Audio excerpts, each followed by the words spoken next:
اللہ تبارک و تعالیٰ کبھی آزمائش کے لیے اس کے رزق میں تنگی کرتا ہے تو وہ شکوہ کرتا ہے کہ میرے پروردگار نے میری اہانت کی، میری توہین کی، میری بے عزتی کی، یعنی چاہیے تو یہ تھا کہ مجھے بہت کچھ ملتا، لیکن معاذ اللہ اللہ تعالیٰ نے میری بے عزتی کر کے مجھے بہت کم دیا، شکوہ کرتا ہے۔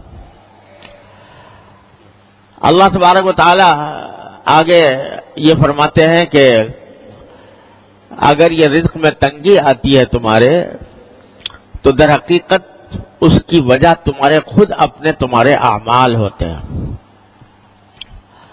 رزق میں تنگی کے دو مطلب ہیں۔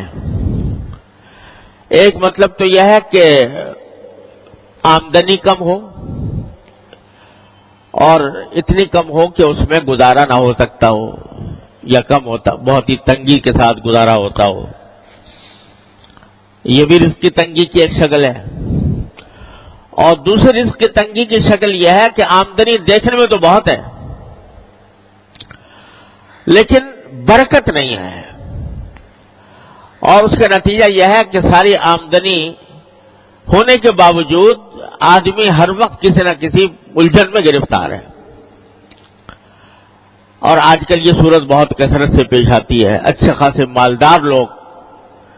مالدار لوگوں کو جن کی آمدنیاں بہت زیادہ ہیں، ان کو بھی یہ شکوہ کرتے سنا کہ پتہ نہیں کہاں سے پیسہ آتا ہے، کہاں چلا جاتا ہے، اور نتیجہ یہ کہ پیسے کا اصل فائدہ تو یہ تھا کہ انسان کو راحت ملتی، انسان کو آرام ملتا، اطمینان سکون حاصل ہوتا، لیکن بجائے آرام اور اطمینان حاصل ہونے کے اس سے پریشانیوں میں اضافہ ہو رہا ہے۔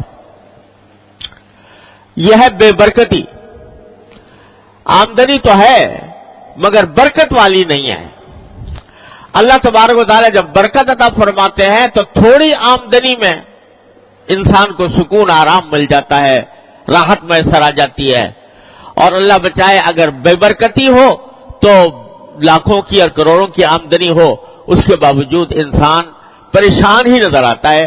اور قرآن کریم نے ایک جگہ فرمایا کہ بعض اوقات انما یعذبہم بہا فی الحیاۃ الدنیا، اللہ تعالیٰ اس مال کو ان کے لیے عذاب کا ذریعہ بنا دیتے ہیں دنیا ہی کے اندر۔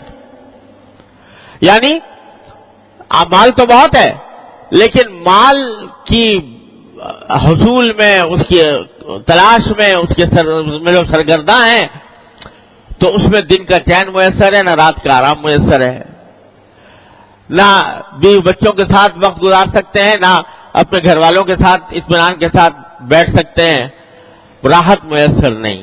پیسہ ہے مگر راحت نہیں۔ یہ بھی رزق کی تنگی کی ایک بدترین شکل ہے۔ تو اللہ تبارک و تعالیٰ دونوں قسم کی تنگیوں کا، اس میں الفاظ جو ہیں دونوں قسم کے تنگیوں کے کو شامل ہیں کہ چاہے آمدنی کم ہو یا آمدنی میں برکت نہ ہو، دونوں کی وجہ در حقیقت یہ ہے کہ تم لوگوں کے حقوق ضائع کرتے ہو۔ لوگوں کے حقوق کیا ضائع کرتے ہو؟ پہلا ذکر کیا یتیم کا، لا تحاضون علی طعام بلکہ لا تکرمون الیتیم، یتیموں کی عزت نہیں کرتے۔ یہ نہیں کہا کہ یتیموں کو کھانا نہیں کھلاتے، بلکہ عزت نہیں کرتے۔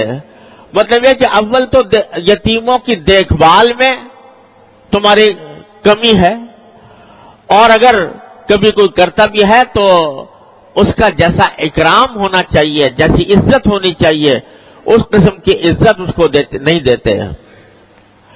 وَلَا تَحَاضُّونَ عَلَىٰ طَعَامِ الْمِسْكِينِ، دوسرے لوگوں کو بھی کوئی ترغیب نہیں دیتے کہ تم مسکینوں کو کھانا کھلاؤ، مسکینوں کے حاجتوں کو پورا کرو۔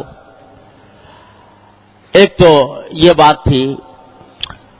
پھر فرمایا وَتَأْكُلُونَ التُّرَاثَ أَكْلًا لَمًّا، اور میراث کو تم